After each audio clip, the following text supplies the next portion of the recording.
Who are Gary and Anne-Marie? Because they really are the leaders behind this parenting empire. I'm going to link in all these biographical reels to the website Ezzo.info. It's a watchdog website. They have a lot of good source citation. You can find original documents for all of this there if you want to go deeper, but I'm going to try and just give a general bird's eye summary. So Gary was a pastor on the East Coast. Anne-Marie was a nurse.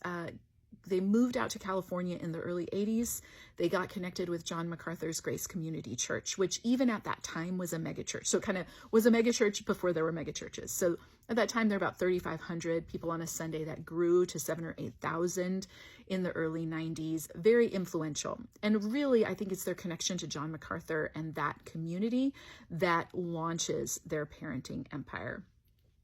Gary had been asked to leave his previous church for allegations of kind of domineering authority and divisiveness, pastorally disqualifying things.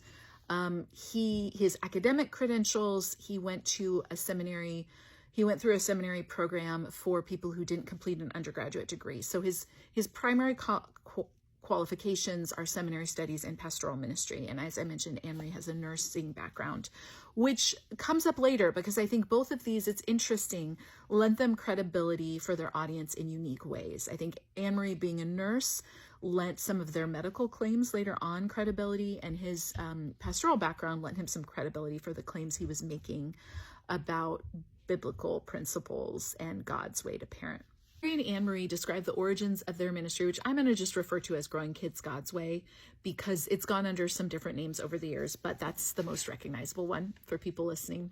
They describe the origin story differently in a couple of places. So in one place, they talk about 6 or so couples meeting in their living room, kind of talking about their parenting experience and beginning to see the need for mentoring younger couples in parenting. In another place, they talk about just Gary and Anne-Marie talking to one couple who came to them for advice and that snowballing. They did have still children at home, so they were actively parenting, but kind of drawing on their experience that they had thus far and their understanding of biblical principles to create their resources. Hi, I'm Marissa Frankspart, and along with my co-author, Kelsey Kramer McGinnis, we talk about this topic and more in our forthcoming book, The Myth of Good Christian Parenting, How False Promises Betrayed a Generation of Evangelical Families.